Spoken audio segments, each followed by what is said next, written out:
Jaws Unleashed was released on PlayStation 2, Xbox, and PC back in 2006. The game was the final game developed by Appaloosa Interactive, who are best known for its Echo the Dolphin game series and some Contra games on PS1. This game seems to get a lot of hate online, with relatively poor reviews and YouTubers seemingly taking it as a challenge to play a really bad game. But in all honesty, it's not a bad game at all, and I really recommend playing it. The graphics and the sound design are top-notch here. The game features a full 5.1 surround sound mix and gives some suitably bassy underwater effects to portray what Jaws is doing.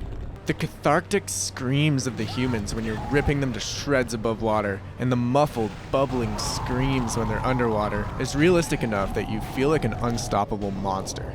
Tail whips and explosion effects provide an oomph that works well, and the voice acting of the characters, it's decent enough that the over-the-top story never feels completely silly. Mr. Mayor, I understand you captured a shark by the cove.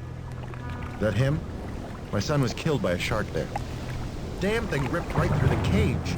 I demand you kill that creature immediately. Graphically, the game features a huge, expansive open world, which is divided into sections through loading screens. Under the water is highly detailed, with marine life and underwater vegetation. Meanwhile, above the surface is filled with detailed beach scenes, boats, and varying building interiors that never feel copy-pasted. Likewise, the visual effects on display and the subsequent feeling of chaotic destruction that you get when you're blowing things up is phenomenal. The worst thing about this game are the controls and the camera. By default, the controls are inverted on the up and down axis of the left stick, which is what controls your shark, and inverted on both the axes of the right stick. Good luck wrapping your mind around it. Since we're in an emulator, we can just change that to be whatever we want, and the controls are golden after that. The camera is an absolute nightmare to deal with though, absolutely. But if you can put up with it and stop yourself from getting frustrated with it, you've got a pretty sick game here. It's worth mentioning that the camera will make your blood boil at times. Jaws will get stuck on world geometry, and any attempt to turn around in a tight area will almost certainly fail and force you to circle back to where you want to go. I'm not going to dwell on it here, but it is really bad and hard to put up with. The story missions more than make up for it though. The story may not be particularly in-depth, no pun intended, but it's filled with pretty solid excuses to have Jaws do some pretty crazy things. Like, check this out. The scientist has a key card that can open doors. So Jaws can grab him and brutally drag his bleeding body up to the keycard reader to unlock the door.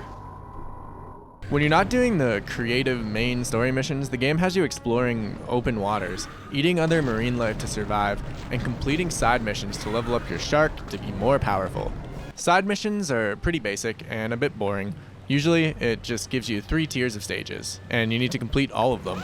It'll ask you to kill 5 swimmers in 2 minutes. Then it'll be like, oh, you did it. You should do it again, but this time with 7 swimmers. Then, you did it again. You should do it again with 10 swimmers. If it's not swimmers, it's seals that you have to eat, or boats you have to blow up, or literally anything that they want to make you destroy. There's no plot for the side missions, and there's no real reason to do them other than completion percentages and leveling up quicker. For leveling up, you can level up your power, your speed, your hunger, your health, and your accuracy. You also get these upgrade points by causing destruction around the island, both in-game and in the free roam mode, as well as finding hidden collectibles sprinkled throughout each stage. As you upgrade your shark, you get more and more attacks and abilities as well. It doesn't take long before you have the ability to bite, charge, tail whip, fly out of the water and land on boats, stealth attack swimmers, and dodge gunfire. On the HUD, you'll notice a couple meters. The charge meter is the crescent-shaped meter furthest from the radar, which tells you the strength of your charge attacks and your headbutts. Then, the tail whip meter is the blue meter to the right of the charge meter, which lets you know the strength of your tail whips. Charge attacks are performed by pressing and holding L1. Tail whips are performed by pressing and holding L2. And for bites, you just push and hold R1 to hold an item or a living thing in your mouth, and then you can use the left stick to toss them around, causing pools of blood to erupt out underwater. Mashing the R1 button over and over again lets Jaws eat people and fish, and if you're holding whatever it is in Jaws' mouth, you can spit it forward with the L1 button. This is used extensively to blow things up by spitting TNT barrels. Jaws can also do a cool whirlwind attack by charging both the tail whip and the charge meter and releasing L1 first and then L2. I found myself becoming oddly invested in the story here. The game takes place on Amity Island 30 years after the events of the first movie and has a bunch of interweaving stories throughout, but it can all be summed up in just a couple of sentences.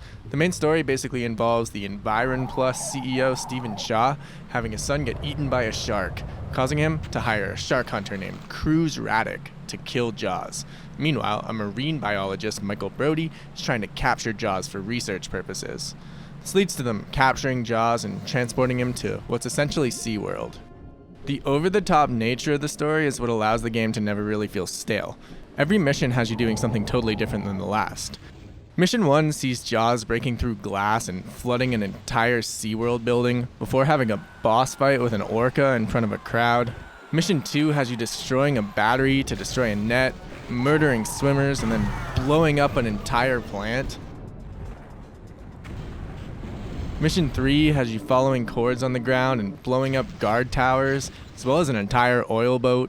Mission 4 has you destroying an underwater base by taking out machine guns, blowing up a generator, and then having a boss fight with a boat. Mission 5 has you blowing up waves of boats and blowing up a Coast Guard boat with missiles. Mission 6 has you avoiding explosive mines and hunting hidden divers. Mission 7 has you breaking into the Environ Plus mining facility, where you then fight a giant squid in a boss battle where you've got to remove his tentacles and eat his eyes. Then you've got a boss battle that's timed where you have to kill Shaw before the entire station collapses on you. Eventually the story leads you to firing explosive barrels at a bunch of batteries to destroy an electrical net so you can blow up a firework boat and then blow up a fisherman boat. The game just has Jaws blowing everything up, and it's really sick. The game doesn't hold your hand with any of this stuff either. You're pretty much on your own to figure out what you have to do. Just kind of a refreshing change of pace from a lot of games today with their waypoints that tell you exactly what to do at all times. Granted, it's really annoying replaying the same mission over and over and over and over just to continuously die due to not knowing what the heck you're supposed to be doing. The feeling you get when you do figure it out and actually do it though, it's all worth it. Overall, Jaws Unleashed was a nostalgic experience for me. I remember watching trailers for this game and pre-ordering it, stoked to be able to rip humans apart as a shark. Such a cool concept for a game, even today.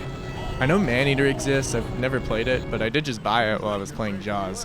I'll try it soon. If you want to see that and any of the other gaming coverage I drop, feel free to subscribe and come hang out in the comments. But for now, that's all I got. Thanks for watching, guys. Love you. Peace.